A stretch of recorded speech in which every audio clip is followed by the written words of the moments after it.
dia, meus irmãos, a paz do Senhor. Hoje eu estou aqui a convite do nosso professor Daniel, né? Ele me convidou para tomar a frente nessa próxima lição que nós teremos, né? Então hoje eu vou vir trazer para vocês a lição número 7 da nossa revista, né? Essa lição intitulada como Enfrentando o Inimigo, né? Então, é uma lição muito interessante, tem bastante coisa bacana de se aprender, de se estudar nela. E eu espero que eu consiga trazer uma reflexão à altura, né, da nossa EBD, né, que nossos professores são muito bons, têm um nível muito alto. Então, eu espero que eu consiga pelo menos tangenciar esse nível, né? Então é isso, meus irmãos. Eu fiz uma apresentaçãozinha no slide, né? Então eu vou deixar vocês aí com essa aula que eu preparei para vocês, né? Então que Deus abençoe todo mundo, que Deus abençoe cada um e que o Espírito Santo de Deus possa falar com a gente através dessa mensagem. É isso aí, irmãos. Amém. Então é isso, meus irmãos. Vamos lá dar continuidade nos nossos estudos da EBD, né? Mas antes de começar aqui a lição, eu queria orar, né? Orar para que Deus possa abençoar essa palavra, que Ele possa falar através da minha boca e falar através de cada palavra que foi escrita aqui, né? Porque a Bíblia fala que o Espírito Santo nos ensina através da palavra dele.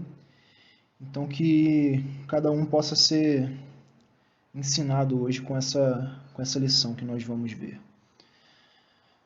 Então oremos. Senhor meu Deus, muito obrigado, Pai, por mais uma manhã que nós estamos reunidos, Senhor, junto de um propósito de estudar a Tua Palavra, mesmo cada um estando em sua própria casa, Pai, nós estamos debaixo de um mesmo propósito, Pai, que é estudar a Tua Palavra, compreender mais, Senhor, da verdade que é a Tua Palavra e aprender mais de Ti, Pai. Eu te peço em nome de Jesus que o Senhor abençoe a vida de cada um que está assistindo essa lição e que as Tuas misericórdias, Pai, e as Tuas bênçãos estejam sobre cada membro da nossa igreja, Pai. Em nome de Jesus. Amém. Amém. Então, como eu havia falado, hoje nós veremos a lição 7 da nossa revista, que é intitulada Enfrentando o Inimigo, né?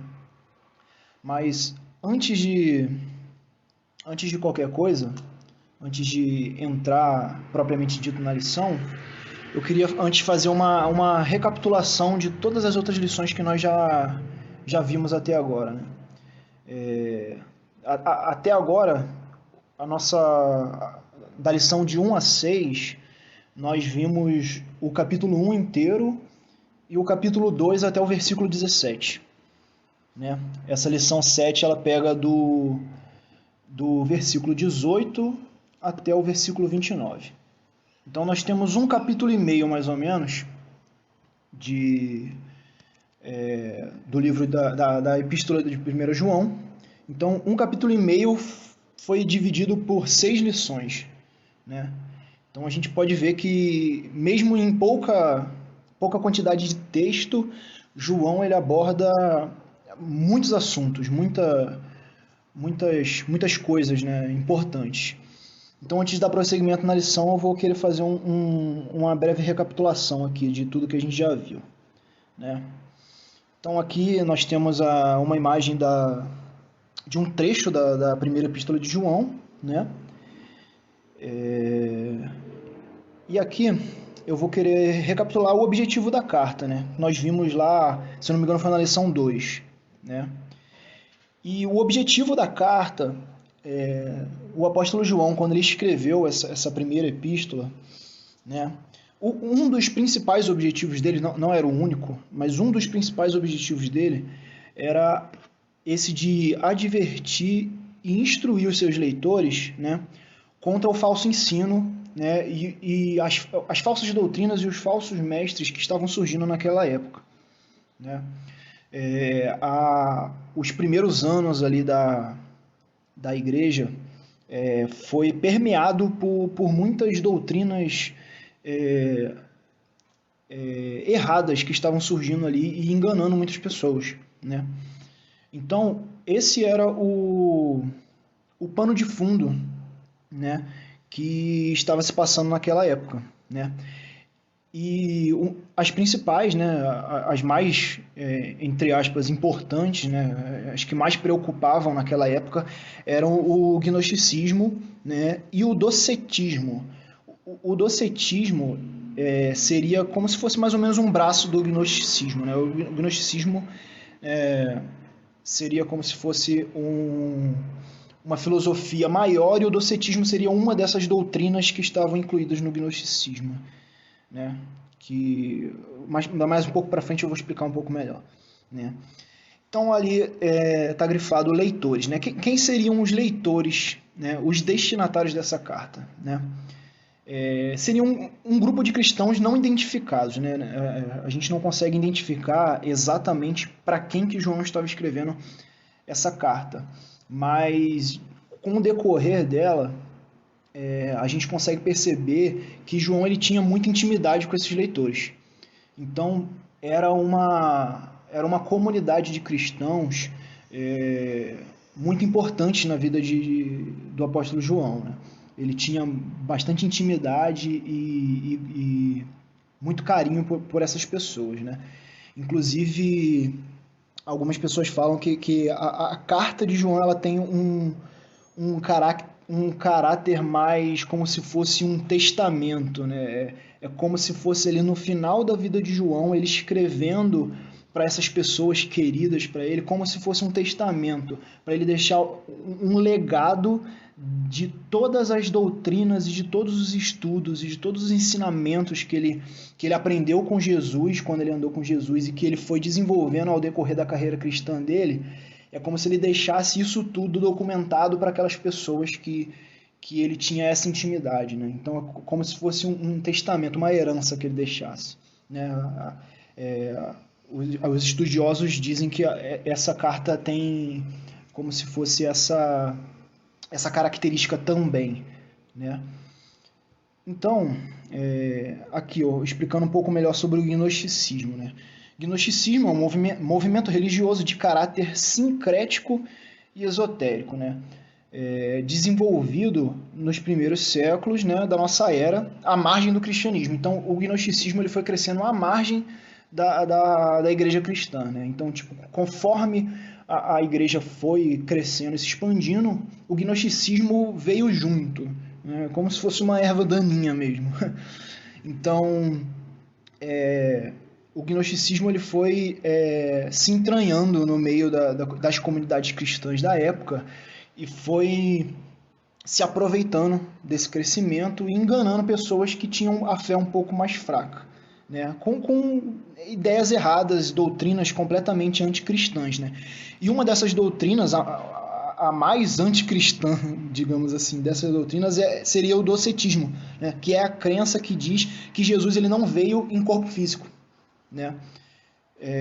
Os gnósticos eles tinham o costume de falar que o homem Jesus ele foi como se fosse assim entre aspas um receptáculo de um espírito de um dos anjos de Deus, né? Então, tipo, Jesus ele era um homem comum, né? E ali no batismo dele, quando Jesus foi batizado, que tem aquela passagem de que se abre o céu e o Espírito Santo vem sobre ele, né? Os gnósticos tinham o costume de falar que ali, naquela passagem, um espírito de Deus desceu sobre Jesus e aquele espírito, na verdade, que era o Cristo, não Jesus era o Cristo, né? Então, tipo, essas ideias, essas doutrinas de que Jesus ele não era Deus, ele não era o Cristo, né? Então, eles acreditavam nessas coisas, né? E muitos crentes daquela época, eles foram indo para esse lado e foram se deixando levar por essas falsas crenças, né? Então, aqui vou fazer um resumo do que já foi tratado, né, nos capítulos 1 e 2, né? Nós temos aqui, mais ou menos, no capítulo 1 e 2, esses 4 macro assuntos, né? Que é a realidade da encarnação de Jesus, né? João, vendo tudo isso que estava acontecendo lá, todas essas doutrinas falando que Jesus ele não tinha, que o Cristo não tinha encarnado realmente, né? Que Jesus ele não era Deus, não era filho de Deus, Jesus que não era o Cristo encarnado. Então, ele tratou sobre esse assunto, que a realidade da encarnação de Jesus, falando que sim, Jesus, ele era o Filho de Deus, ele era o Cristo, ele encarnou, ele era desde o princípio, ele estava com o Pai na criação, e ele veio para o mundo para cumprir a missão que Deus tinha posto para ele, que era morrer pelos nossos pecados e livrar a humanidade da condenação eterna, né? Um outro assunto também é que Deus é luz, né? E aqueles que seguem devem ser puros, como Deus é puro também, né? Devem ser puros e devem seguir os mandamentos. Então João trata sobre esse assunto também, né? Ele fala ali sobre o antigo e o novo mandamento, né? Que seria o amor, né? O amor fraternal, o amor entre os irmãos, você amar o próximo, né? E a vitória sobre o maligno, né? Acho que, se eu não me engano, foi na lição passada, na lição 5, se eu não me engano, a gente viu sobre isso, né? Sobre a vitória sobre o maligno. Então, João ele vê toda essa coisa, todas essas coisas que estavam acontecendo ali naquela comunidade, né? Na vida de muitas comunidades, na verdade, na época.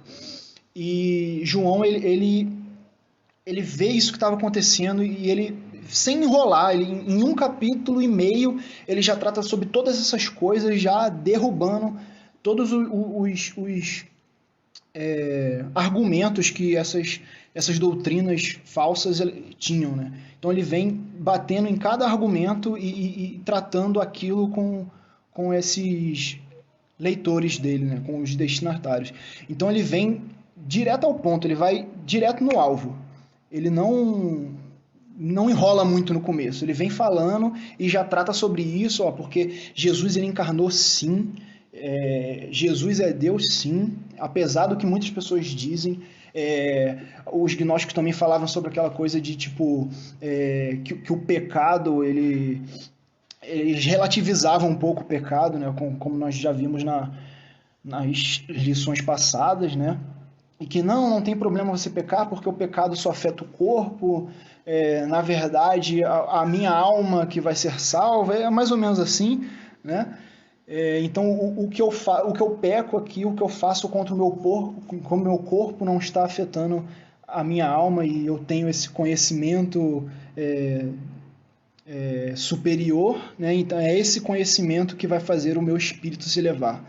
Os gnósticos tinham mais ou menos essa ideia, né? Então ele vem falando que não, vocês são pecadores sim, e vocês têm que se arrepender, e vocês têm que andar na luz, né? Ele vem falando sobre os mandamentos e sobre a vitória sobre o maligno, né?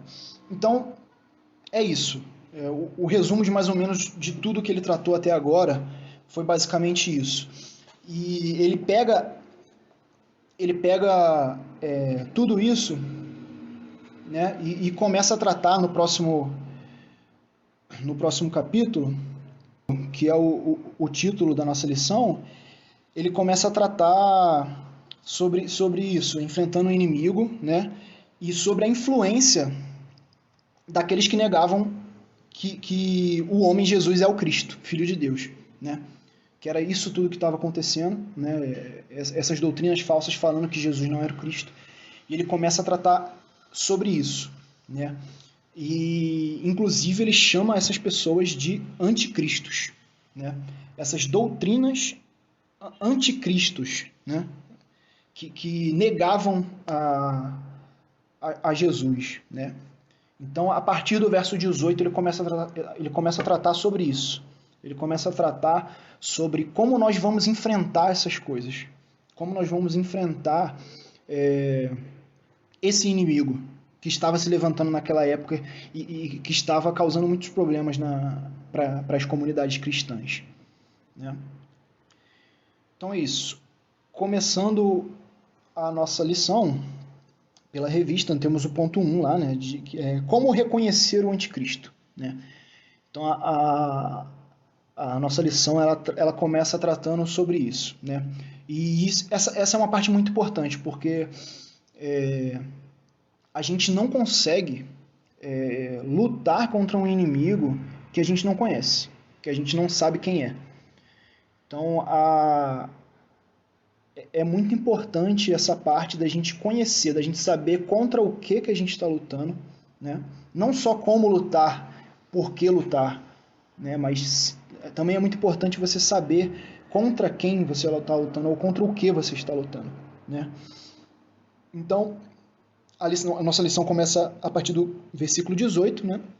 E no versículo 18, João fala assim: Filhinhos, já é a última hora, e como ouvistes que vem o anticristo, também agora muitos anticristos têm surgido, pelo que conhecemos que é a última hora, né? Então, o que João estava querendo dizer aqui, né? Nós temos aqui esse termo, a última hora, né? Então, aqui é possível que João esteja se referindo ao final dos tempos, né? Da mesma forma que quando ele escreve Apocalipse, ele está se referindo às últimas coisas, ao final dos tempos, ao cumprimento de todas as coisas. Aqui pode ser também que ele esteja se referindo a isso, né? Mas o que está escrito no grego, né? No grego ele não tem esse artigo, esse a última hora. No grego ele pode ser traduzido mais corretamente para uma última hora, né? Então, eu conversei um pouco com o Daniel sobre isso também, e ele falou que, tipo, pode sim estar se referindo ao final dos tempos, mas também ele pode estar se referindo como se fosse uma passagem entre eras, né? Que, tipo, o mundo ele vem sempre como se fosse em ciclos, né? Umas épocas mais tranquilas, outras épocas mais como se diz assim, com mais dificuldades, né? Com mais coisas estranhas e ruins acontecendo, tipo assim, né? E que naquela época que eles estavam vivendo ali, né, seria uma dessas últimas horas, um fechamento de grande ciclo, assim, e que, tipo, eles estavam passando por isso, né? E um dos indícios de que eles estavam passando por isso é o surgimento de anticristos, né? O surgimento de anticristo e de anticristos, né? Que é o que ele se refere aqui. Ele faz o uso tanto no singular quanto no plural, né? Tanto mais ou menos como se fosse específico falando de uma pessoa, né? E no plural ali mais ou menos falando de várias pessoas, né? Então aqui ele faz o uso da palavra no grego, está escrito aí, aí o Daniel que consegue mais ler o grego, né? Mas eu peguei a escrita da palavra, né? Procurei lá no dicionário e ela fala desse jeito aí, anticristos. Acredito que a pronúncia seja essa, né? E essa palavra ela se refere justamente a isso. É uma pessoa que ela vai contra, né? O anti ele é um prefixo que significa vai contra, de encontro a, é como se fosse isso, né? Ele vai contra aquilo. Então é uma pessoa que ela vai contra a Cristo, ela é inimiga de Cristo, ela nega a Cristo, né? E João, ele faz uso disso como se fosse querendo falar de uma pessoa específica, mas também falando de muitas outras pessoas, né? Como se fosse que muitas pessoas estavam se levantando contra a igreja com esse espírito do anticristo, né? E é por causa disso que ele fala que conhecemos que é a última hora, né? Então, ainda como reconhecer o anticristo, né? Ele fala no verso 19, né? Que eles saíram de nosso meio, entretanto, não eram dos nossos, porque se tivessem sido dos nossos, teriam permanecido conosco. Todavia, eles se foram para que ficasse manifesto que nenhum deles é dos nossos, né? Então, João falando ainda sobre essas pessoas, né? Sobre esses anticristos que se levantaram, que estavam se levantando naquela época, se referindo a eles, ele fala que essas pessoas saíram do nosso meio, né? Então ele fala claramente que essas pessoas estavam sendo usadas pelo espírito do anticristo e que saíram do meio dos cristãos. Eram pessoas que estavam na comunidade, eram pessoas que se inseriram na comunidade, tentaram ou pensaram que estavam vivendo a vida cristã, a vida em comunidade, só que acabaram sendo enganadas por essas doutrinas, né? E começaram a se desviar do caminho correto, né? E começaram a ir por um caminho contra a comunidade cristã, a vida cristã, né? Então, né, essas pessoas elas eram deixadas, se deixavam influenciar por falsas doutrinas, né? E aqui a gente pode fazer até um link, como está escrito aí, a gente pode fazer uma conexão com os 12 discípulos, né?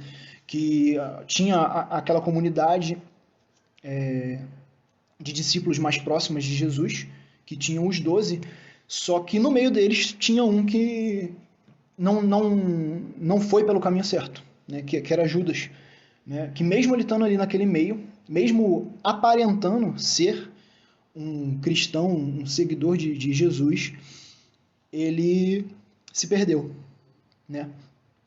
E João fala que essas pessoas, mesmo elas estando no nosso meio, eles não eram nossos, né? Não eram dos nossos, né? E isso é uma importante doutrina para a nossa igreja, né? Para a igreja cristã, né? Porque isso mostra que mesmo a gente satisfazendo os requisitos externos, né? Mesmo a gente aparentando, dando essa aparência de sermos cristãos, de sermos boas pessoas, né? Isso não necessariamente diz que a gente faz realmente parte do corpo de Cristo, né? Então, isso é uma coisa que nos leva a sempre estar nos examinando sinceramente, a sempre estar olhando para o nosso interior e vendo realmente o que nos leva a estar frequentando a nossa igreja, a estar participando de algum ministério ou estar se auto-intitulando cristão. Né? Eu sou cristão, eu sou evangélico, eu frequento a igreja batista.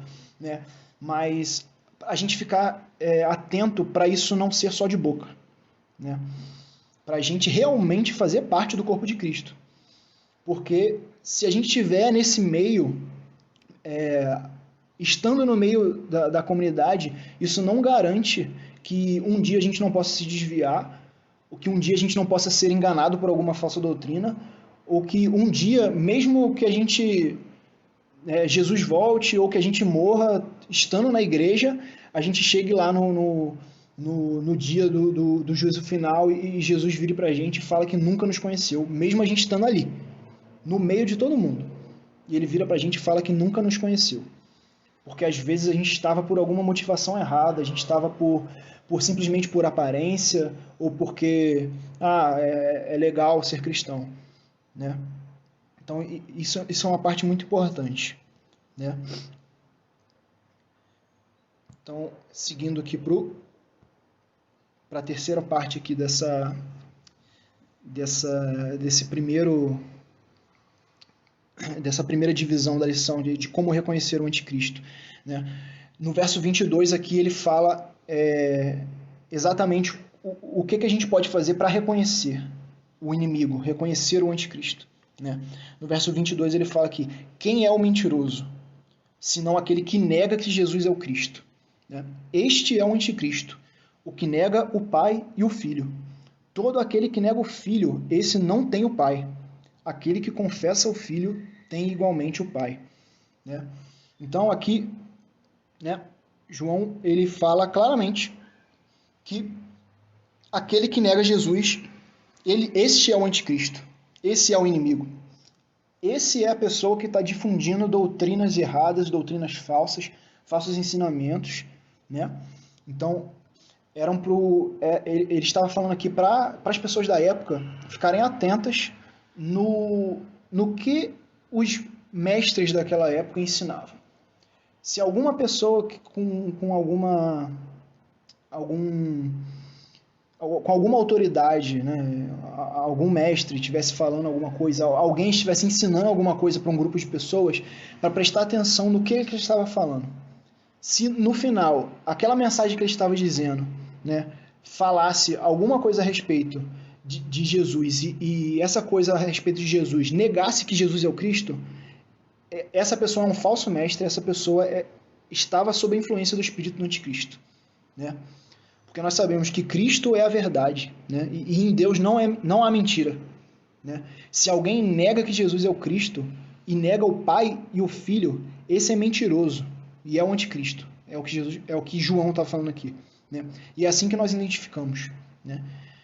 Então, é desse jeito que nós reconhecemos o nosso inimigo. É desse jeito que a gente conhece contra quem a gente está lutando, contra o que a gente está lutando, né? Passando agora para a parte 2 da lição, né? Agora nós já identificamos o nosso inimigo, já sabemos como reconhecer, né? E agora João ele começa a tratar nos versículos ali em como enfrentar esse inimigo, né? Agora que nós já sabemos quem é o anticristo, né, que é aquele que nega Jesus, né, agora a gente tem que saber como enfrentar ele, né? E aqui no verso 20 e 21, né? E vós possuís unção que vem do santo, e todos tendes conhecimento. Não vos escrevi porque não saibais a verdade, antes porque a sabeis, e porque mentira alguma jamais procede da verdade. Quem é o mentiroso, senão aquele que nega que Jesus é o Cristo, né? Aquilo que já tínhamos falado, né? Este é o anticristo, o que nega o Pai e o Filho. Todo aquele que nega o Filho, esse não tem o Pai. Aquele que confessa o Filho tem igualmente o Pai. Então, aqui João ele vem falar sobre a unção que vem do Santo, né? Que nós possuímos essa unção que vem do Santo, né? E aqui uma coisa importante, né? Se o inimigo é um ser espiritual, né, nós só podemos vencê-los com armas espirituais, né? E essas armas espirituais nós só conseguimos com a unção do Espírito Santo, né? Não tem outro jeito da gente conseguir esse armamento espiritual, é só com a unção do Espírito Santo, né? E também o conhecimento, né? O conhecimento da verdade, que João fala aqui que aliado a essas armas espirituais, né, nós temos que ter o conhecimento da verdade também, né? Nós só conseguimos identificar uma mentira se nós soubermos o que é a verdade, né? Então, se alguma pessoa está pregando algum falso ensinamento, nós não podemos saber se ele é falso se nós não sabemos o que é verdadeiro, né? Então, nós temos que ter essa unção do Espírito Santo, só que ao mesmo tempo nós temos que ter o conhecimento da verdade. E o que é a verdade? A verdade é Cristo. A verdade é a palavra de Deus. A palavra de Deus é a verdade, né? Então nós temos que ter profundo conhecimento do que está escrito na Bíblia, de todos os ensinamentos que foi deixado para nós cristãos desse século com esse livro que a gente tanto lê e que a gente deveria ler muito mais, que é a Bíblia Sagrada. Né? É só assim que nós conheceremos profundamente a verdade. Então, nós que somos de Cristo, né, nós andamos na luz e conhecemos a verdade. Né? Temos o Espírito Santo e é Ele quem nos dá o discernimento para que não sejamos enganados por heresias. Né? Então, isso é um processo interessante. Né? É um processo. Nós somos de Cristo, nós pertencemos a Cristo. Né? Isso ali a gente ouviu a palavra, a gente aceitou a Jesus, nós pertencemos a Jesus agora. Né? Então, aceitei a Jesus e agora eu tenho que andar na luz. Né? Beleza, andando na luz, nós temos que conhecer a verdade. Né? Então, isso é um processo que todo cristão ele tem que passar. Aceitar a Cristo, né? A partir desse ponto que eu aceitei a Jesus, eu tenho que começar a andar na luz. Porque Deus é luz, né? E quem pertence a Deus não pode estar nas trevas. Né? E andando na luz, eu tenho que começar a conhecer a verdade, me aprofundar no conhecimento da verdade. Então, é isso. Ó. Nós ouvimos o Evangelho e aceitamos a Jesus. Nós começamos a andar na luz, nos arrependemos dos nossos pecados, deixamos de ter comunhão com as trevas e começamos a andar na luz. Né? E a partir disso, nós ouvimos a verdade, aceitamos ela, mas temos que nos aprofundar no conhecimento. Né? Não basta só conhecer brevemente, conhecer um pouco, conhecer rasamente. Nós temos que nos aprofundar na verdade, porque essa é uma das mais importantes armas para a gente se resguardar das coisas erradas que tem nesse mundo, dos falsos ensinamentos que tem nesse mundo. Quanto mais profundamente nós conhecemos a verdade, mais difícil será a gente ser enganado por esses falsos ensinamentos e a gente ser subtraído do meio da comunhão dos santos e da igreja de Cristo, né? da igreja verdadeira, né? Não só o espaço físico com algumas pessoas lá dentro. Porque a gente já viu que, mesmo estando lá dentro, a gente pode não ser realmente, não pertencer a Cristo. Né? Então, aprofundar na verdade é vital. Né? Então, beleza. Né? Nós vimos como identificar o inimigo, nós vimos como enfrentar ele. Né? Só que aí, tranquilo.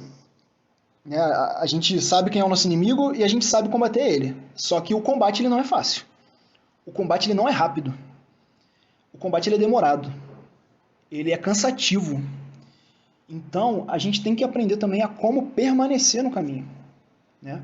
Não basta você combater bem, você tem que combater muito. Você tem que combater por muito tempo. Né? O combatente ele não pode deixar a moral baixar. Ele tem que continuar ali no combate até que a vitória venha. Né? Então, como permanecer no caminho? Né?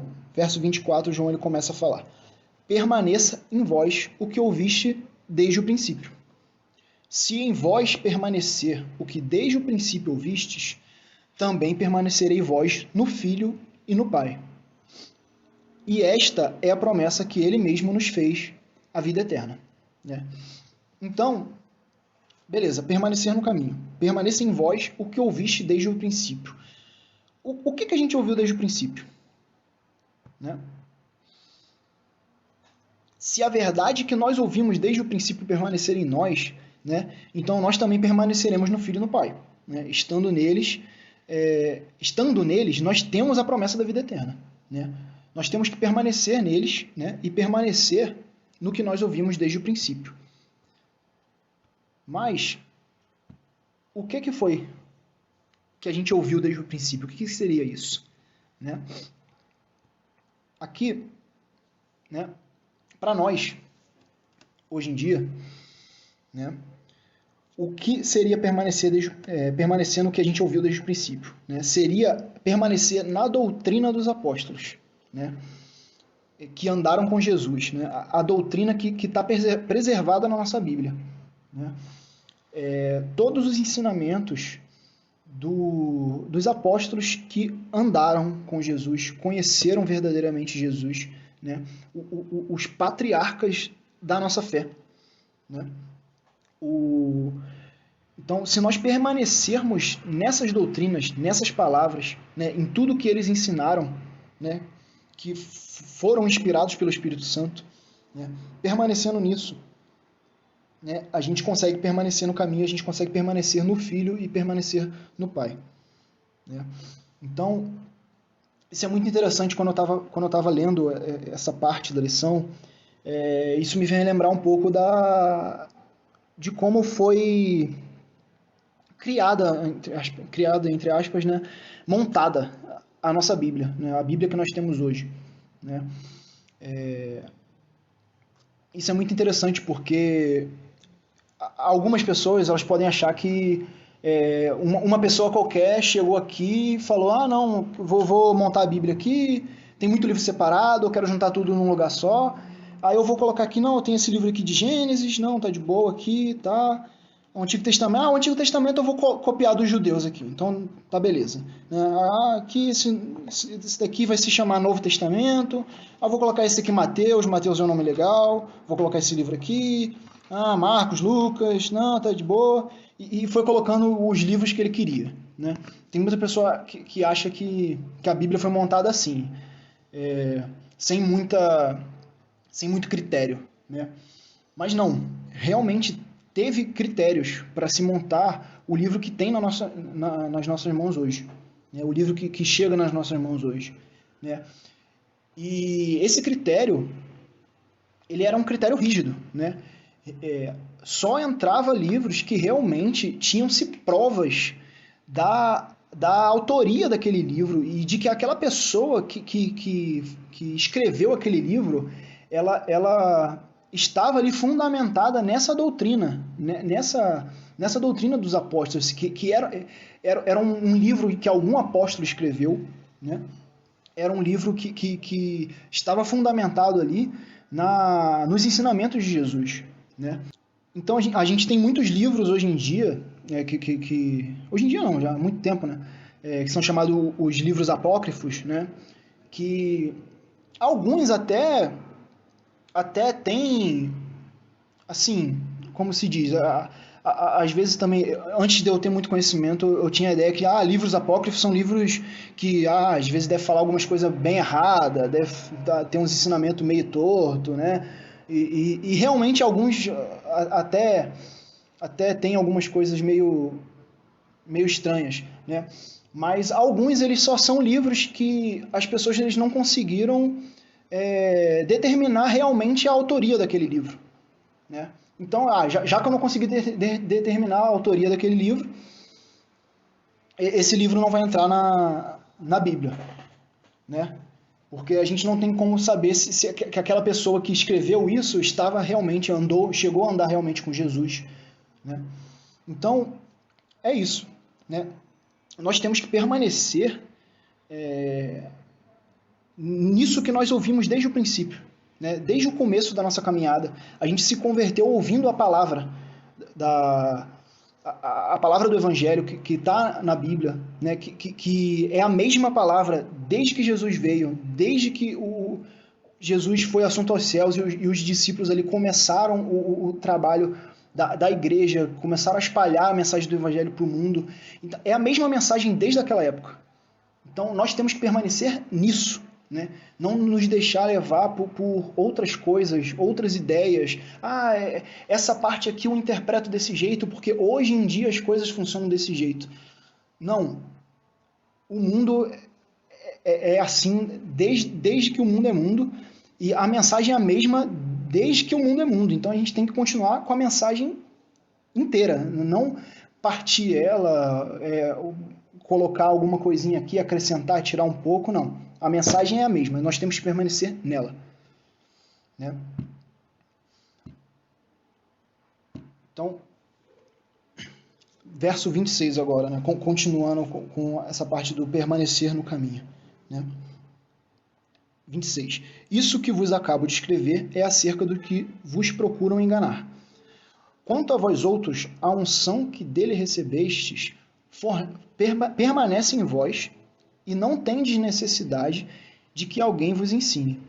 Mas, como a sua unção vos ensina a respeito de todas as coisas, e é verdadeira e não é falsa, permanecei nele, como também ela vos ensinou. Né? Então, aqui João está falando sobre como a unção que vem do santo, né? Como essa unção que ele estava se referindo, né? Como esse Espírito Santo ele nos ensina sobre todas as coisas, né? E para nós permanecermos nesse caminho, né? Nós temos que deixar que o Espírito Santo nos ensine, né? Deixar que essa unção divina nos ensine, né? Dessa forma nós conseguimos permanecer melhor no caminho também, né? Então, essa é uma parte que eu achei... Desculpa. Essa é uma parte que eu achei bastante importante, né? Que durante o processo de conhecimento da verdade, durante o processo de conhecer a verdade, né, que a gente se debruce sobre a Bíblia, né, para estudar, né, e que dessa forma a gente estudando e lendo a Bíblia diariamente, meditando, a gente possa deixar que o Espírito Santo nos ensine, né? Porque João ele fala aqui que não tendes necessidade de que alguém vos ensine, né? Mas com a sua unção vos ensina a respeito de todas as coisas, né? Então, o Espírito Santo de Deus ele nos ensina sobre tudo que a gente precisa saber, né? Ele é o nosso professor, né? Nós não precisamos de outro, né? Só que também, isso, quando eu estava lendo isso, me confundiu um pouco também, né? Sobre essa parte não tem de necessidade de que alguém vos ensine. Aí eu fiquei, mas e os professores, os mestres, os pastores, né? Então, assim, isso é uma parte que eu escrevi essa parte, né? Creio, né? Eu creio, né? Que essa passagem ela não invalida o papel dos mestres, né? Não invalida o papel dos pastores, né? Dos professores e de cristãos mais sábios, mais conhecedores, né? Algum cristão com uma bagagem maior, né? Isso não invalida o papel que esses cristãos têm desde o princípio da igreja, né? E foi um papel importante, né? Essas pessoas tiveram um papel importante no crescimento e na difusão da mensagem, né? do Evangelho, né? Mas aqui nessa parte eu creio que João ele tá dizendo que todos nós temos a capacidade de aprender tudo o que a gente precisa aprender na Bíblia, né? A gente tem a capacidade de aprender o que é necessário para a nossa salvação. A mensagem principal do Evangelho, né? Que Jesus veio a esse mundo para morrer pelos nossos pecados, para morrer no nosso lugar, para tomar a condenação que era nossa, né? E nos livrar de uma vez por todas das amarras do pecado, né? Essa mensagem, né? Não importa quem você seja, nós temos a capacidade de aprender isso e de mergulhar profundamente nessa verdade através do ensino e da inspiração do Espírito Santo quando a gente estiver lendo a Bíblia, né? O Espírito Santo ele nos instrui de uma forma que a gente não precisa que outra pessoa nos ensine, né? Mas eu acredito que isso não invalida esse papel dos mestres, né? Dos pastores e dos professores.